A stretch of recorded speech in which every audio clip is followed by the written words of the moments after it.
Hello बच्चों, let's read the question. The question is that ringing या girdling experiment demonstrate. सो हमें पूछा है कि रिंगिंग या गर्डलिंग एक्सपेरिमेंट क्या बताता है। पहले तो देखते हैं एक्सपेरिमेंट क्या था। जैसे ये नॉर्मली पेड़ होता है, इसकी ब्रांचेस होती हैं, लीफ होती है, यहाँ पर शुगर बनता है एंड थ्रू फ्लोएम वो ट्रांसपोर्ट होता है other part of the plants में। ये होती है फ्लोएम। फ्लोएम से सारा फूड या शुगर जो होता है अदर पार्ट ऑफ प्लांट में ट्रांसपोर्ट होता है जहाँ भी रिक्वायर्ड होता है। बट इस एक्सपेरिमेंट से हम ये पता चलेगा कि फ्लोएम ही ट्रांसपोर्ट करता है या कोई और करता है। फ्लोएम करता है, ये हमें कैसे पता चलेगा? जब इनिशियली हमें कुछ नहीं पता था, जब इनिशियली ऐसा एक्सपेरिमेंट कुछ नहीं हुआ था, तब तो हमें ये नहीं पता था कि फ्लोएम ही ट्रांसपोर्ट करता है फूड को और जाइलम वाटर को। उस समय हम बिल्कुल भी अननोन थे इनसे। हमें उस समय ये पता करना था कि कौन सा टिश्यू है या कौन सी ट्यूब है जो फूड को या शुगर को ट्रांसपोर्ट करती है एंड कौन सी ट्यूब है जो वाटर को ट्रांसपोर्ट करती है। उस समय एक साइंटिस्ट थे जिनका नाम था माल पीजी। इन्होंने क्या किया कि ये प्लांट होता है, यहाँ आसपास जाती हैं फ्लोएम की ट्यूब्स। इन्होंने क्या किया, ये पोर्शन ही हटा दिया, पूरे प्लांट से एक रिंग लाइक स्ट्रक्चर निकाल लिया, जिससे प्लांट का सेंटर का एरिया ख़राब नहीं हुआ, बट आउटसाइड एक रिंग लाइक स्ट्रक्चर उन्होंने निकाल लिया। अब प्लांट कुछ इस तरह से बन गया।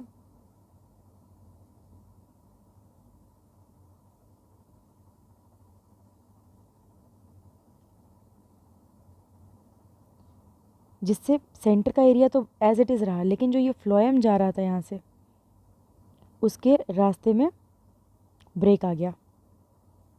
इससे क्या हुआ कि फूड तो ट्रांसपोर्ट हो नहीं पा रहा था, तो फूड यहाँ स्टोर होने लग गया। ऊपर से फूड आते आते स्टोर होने लगा और एक स्वोलन यानी फूला हुआ एक बल्जिंग स्ट्रक्चर बना लिया। स्वोलन कॉमा बल्जिंग एक स्ट्रक्चर बना लिया जिसे हम बोलते हैं बड।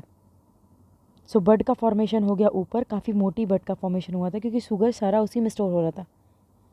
जबकि ये लोअर पोर्शन क्या हुआ, डेड होने लगा। क्यों? क्योंकि शुगर तो आ नहीं रही है, फूड ही नहीं मिल रहा है, तो वाटर एंड मिनरल पे कितना दिन प्लांट सर्वाइव करेगा। धीमे धीमे ये मरने लग गया। अब रूट मर गई, नीचे तो रूट होती है, रूट धीमे धीमे जब डेड हो गई, अब वाटर एंड मिनरल्स का ट्रांसपोर्टेशन बंद हो गया, क्योंकि नॉर्मली तो वाटर एंड मिनरल्स बीच में से ट्रांसपोर्ट हो रहे थे। ये जाइलम है, ये फ्लोएम था। फ्लोएम अफेक्ट हुआ बट जाइलम तो अनअफेक्टेड रहा, क्योंकि बीच में से जा रहा था, वो तो कटा ही नहीं। जाइलम ऑल्दो अनअफेक्टेड था, बट क्योंकि रूट डेड हो गई, प्लांट और मिनरल ऑब्जॉर्ब करने वाला ही कोई नहीं बचा, तो जाइलम ट्रांसपोर्ट क्या करेगा। धीमे धीमे पूरा प्लांट डेड हो गया। पहले फ्लोएम की वजह से, फ्लोएम का जो हमने ब्रेक डाला था रास्ते में, उसकी वजह से रूट डेड हुई क्योंकि शुगर की डेफिशिएंसी होने लग गई। और एक बार जब शुगर की डेफिशिएंसी हुई, रूट डेड होने लग गई, तो धीमे धीमे पूरा प्लांट डेड हो गया। ऑप्शंस मैच कर लेते हैं। ऑप्शंस में लिखा है phloem is responsible for translocation of food.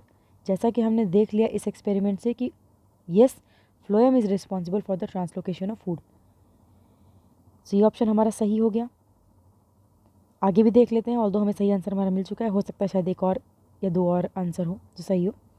Next बोल रखा है xylem is responsible for ascent of SAP.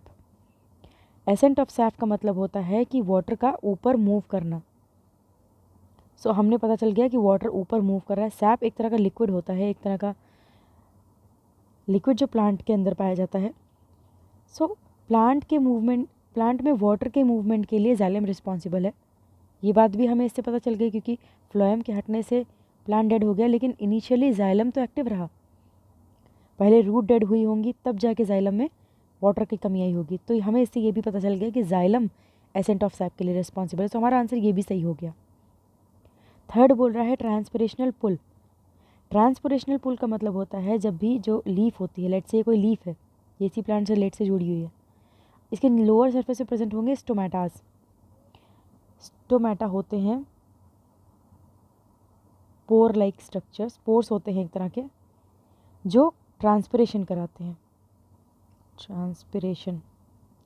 Transpiration क्या होता है? जब प्लांट में वाटर जितना अब्जॉर्ब हो रहा है, कंज्यूम करने के बाद भी एक्स्ट्रा वाटर बचा रह जाता है, या फिर प्लांट को थोड़ा सा कूलिंग इफेक्ट देना होता है, ऐसा ज़्यादातर गर्मियों में होता है, तो ट्रांसपिरेशन होता है।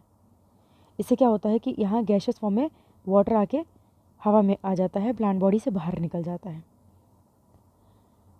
ट्रांसपिरेशन पुल का मतलब होता है कि यहाँ से पानी बाहर निकल रहा है, मतलब रूट अब्जॉर्ब करेगी पानी, इसीलिए इक्विलिब्रियम बना रहेगा कि जितना अब्जॉर्ब होगा उतना बाहर जाएगा, जितना अब्जॉर्ब होगा उतना बाहर जाएगा। इसी को कहता है ट्रांसपिरेशनल पुल। पर इस एक्सपेरिमेंट में ट्रांसपिरेशनल पुल का कहीं भी कोई लेना देना नहीं है, तो हमारे ऑप्शन में ये आंसर तो नहीं है। अब हमारा फर्स्ट ऑप्शन भी सही है, सेकेंड ऑप्शन भी सही है, हमें ऐसा कोई ऑप्शन देखना है जो दोनों को कवर करे।